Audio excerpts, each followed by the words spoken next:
Hello, everybody. Okay, so today we're going to talk about ways to enter into the academic conversation. This is going to be a companion to they say, I say, yes, no, and okay, but. So 3 ways to respond. First of all, you have to include others in order to respond to others. So that's what this section is about. So I'm going to give you some reasons why I think this is important, and hopefully some tips that you might find helpful. But be sure to look over that article that I gave you, because I think it's incredibly helpful. Sometimes I think people have a hard time just sort of, how do I word my introduction of other people's work? Try not to make it too complex. Just think of it like a conversation, and I think then it goes a little bit easier. So a lot of people ask, what does it mean to enter into the academic conversations? Most people have really passionate reasons and good reasons to believe what they do, but it is beneficial to cite other people who are academics and who have given a lot of thought on a topic. So to enter into the academic conversation is to cite and reference other people. Usually the work referenced should come from a person or entity that provides ample support for its claims, and that article or that piece of information would likely reference other individuals as well. So it's like everybody's sort of referencing each other and building off of each other's work, and this way people aren't making the same mistakes, and people are testing each other's theories and ideas and learning from one another. So this is the best way to test our ways and our ideas, to put them out there, see if they withhold scrutiny, and then to come back and have disagreements and talk about the disagreements, and then revise and continue to do this in an endless cycle that hopefully produces better and better work at each stage. Essentially, when you enter into the academic conversation, your goal is to take other people's work, and then you can have your own position. So you can revise their work, you can say what could be improved, you could dismiss it, you can disagree. So think of that yes, no, okay, but. And so you could show the complexity of an argument. So there's quite a lot you can do. You don't always have to just agree with other people's work. Okay, something that's important here that I listed, when you're entering into the academic conversation, one of the things that helps you do that is to use the appropriate jargon. And even that word, some people might not be so familiar with the word jargon, but jargon just means words that are well known in a given community. Let's use Starbucks for an example. So I know a lot of people don't like Starbucks, but just bear with me. So let's say you walk into a Starbucks, you're really tired, and so you would like to get a lot of coffee. You wanna wake up, and you see, okay, they have tall. So you think, oh, okay, we must get a lot of coffee in that. Well, tall is actually their smallest drink. So to know the jargon of Starbucks, you'd want to know tall, grande, venti, etc. The same might be true if you wanted to fit into a community of people who play basketball on the weekend. So things that you would need to know, you might need to know some basketball terms. You'd want to know what an alley-oop is, what an over and back is, what is an and one, what is a three-pointer, and so on and so forth. Learning the jargon is important, and one of the only ways to learn the jargon is to read other people's writing on the topic. What are other people saying? Some people might ask, okay, so why is this important? Why do I want to enter into the conversation? You notice that I have a picture of Shaq on the screen. Shaq, if many of you don't know, Shaq has a PhD or a doctorate in education. But it doesn't really matter whether you have a PhD, whether you have a master's degree or a degree at all. So entering into being a scholar, entering into the conversation is what makes you a scholar. And it's really about your attitude, whether or not you care about the information that you're presenting, whether you're thoroughly interested in researching and finding the best answers, trying to push the boundaries of the conversation so that you're bringing up topics that people haven't thought about before. So you don't want to restate topics that have been written on 100 times. If you want to read what has been written, what are the best arguments for the various positions, and then you want to push the boundaries moving from those points. So we improve where we begin, where other people have left off and where other people have failed, essentially. And we also improve when we write and then other people criticize our writing, and essentially where we fail, and we then revise our work. So in this sense, in academia, failure is good. Failure is a good thing, because that means you open the door for learning. So does it help our writing? Yeah, profoundly.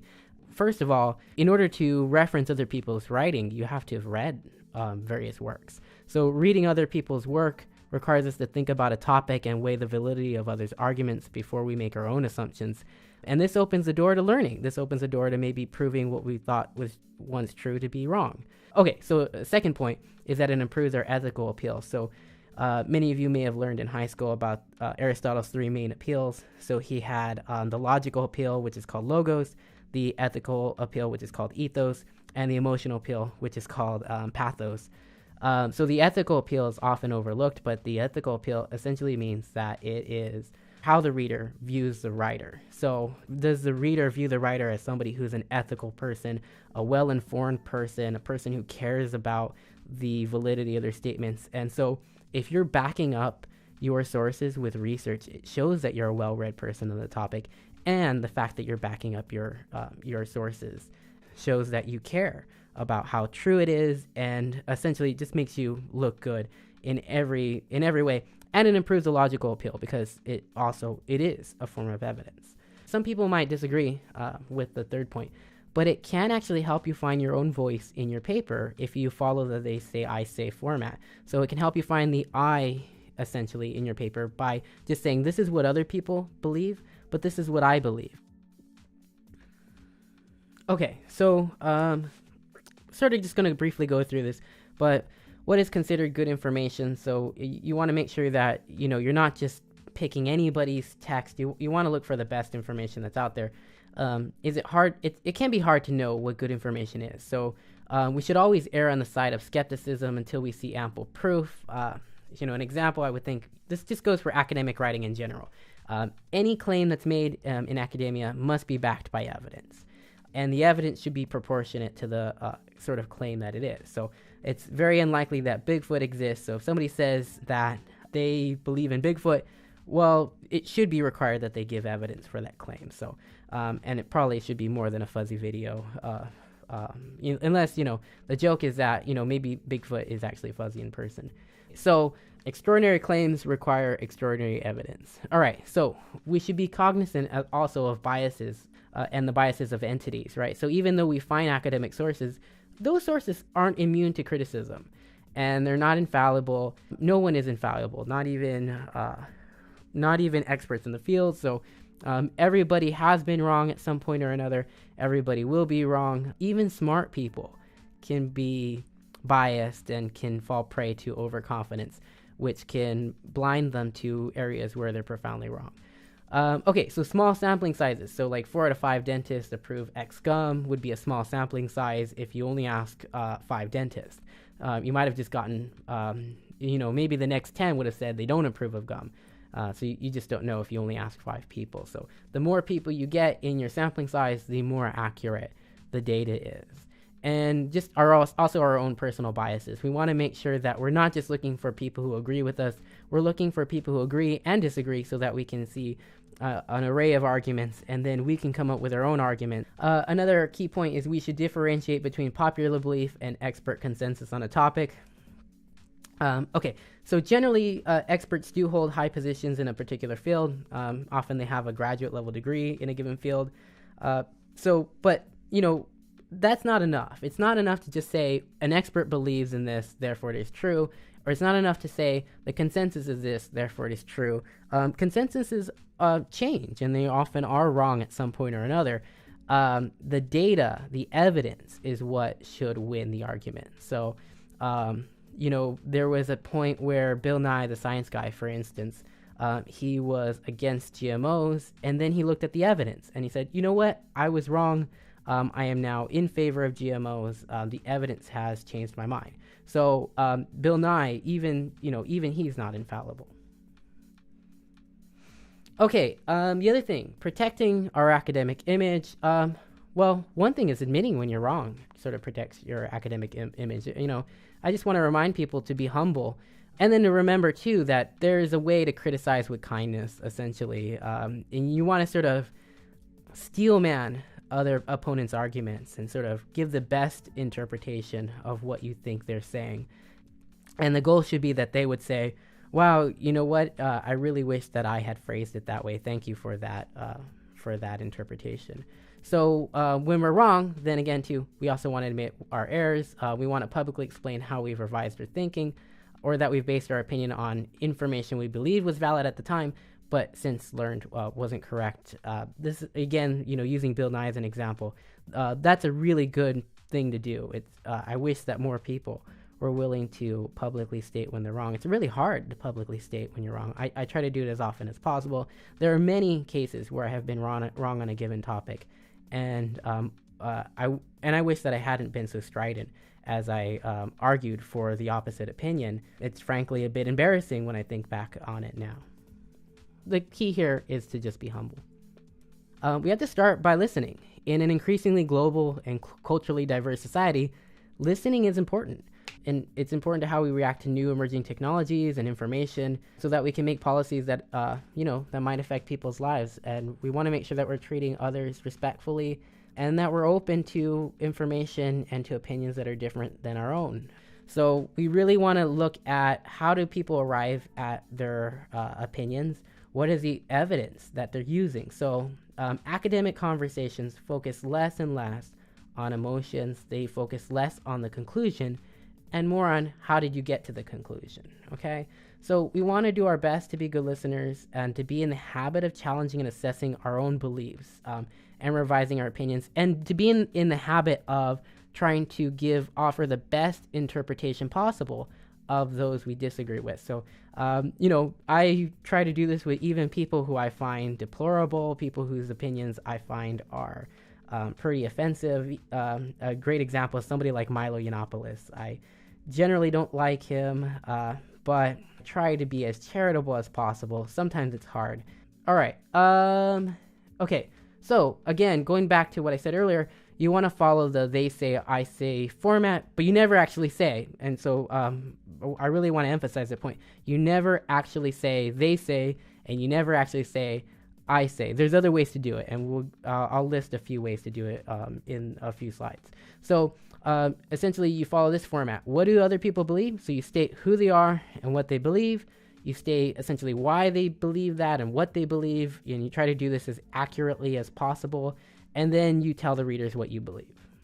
So there's a couple ways to do this. You can use some introductory verbs. So verbs would be in place of the word say. So you should really try to stay away from the verb said or say or any form of that verb. There are so many better words that sort of give a more accurate picture of what you're trying to argue. So here, just looking at the first few, for making a claim, you can use the verb argues, asserts, believes, claims, insists, observes, reminds us, reports, suggests, emphasizes.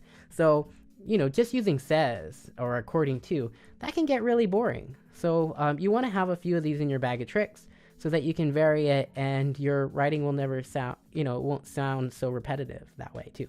Okay, so when you agree with somebody, you can say, so you can make a claim, say, so-and-so claims blank. So you can, let's say you're writing an essay about why GMOs are useful. You can say, Bill Nye the Science Guy agrees, or he acknowledges, or he endorses, or he extols, or he admires, or he praises GMOs, celebrates GMOs, corroborates, does not deny, reaffirms, supports, verifies, etc. So you have quite a few tools for you available there. Verbs for questioning, you can say that Bill Nye complains, complicates, contends, contradicts, denies, deplores, qualifies, questions, refutes, rejects, renounces, repudiates. So you can say Bill Nye repudiates the position he used to hold on genetically modified organisms.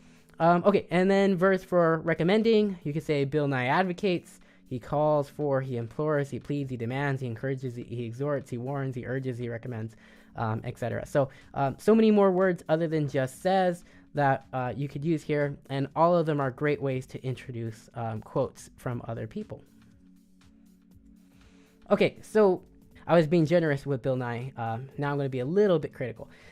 You also don't have to do this with just one person at a time. You can sort of have your sources communicate with each other, and also have your own voice in the paper. So here's an example using two things. So while Bill Nye advocates in a Huffington Post interview that we install more solar panels to fight against terrorism, Dr. Gad Saad has refuted Nye's claims, stating that climate change is so far down the list of contributing factors to acts of terrorism that, while reducing emissions of CO2 is admirable, installing solar panels would be an ineffective method to confronting global terrorism. And then you give the I say. So you say what you agree. And you, remember, you don't have to actually say I say. So the parts in blue are left out.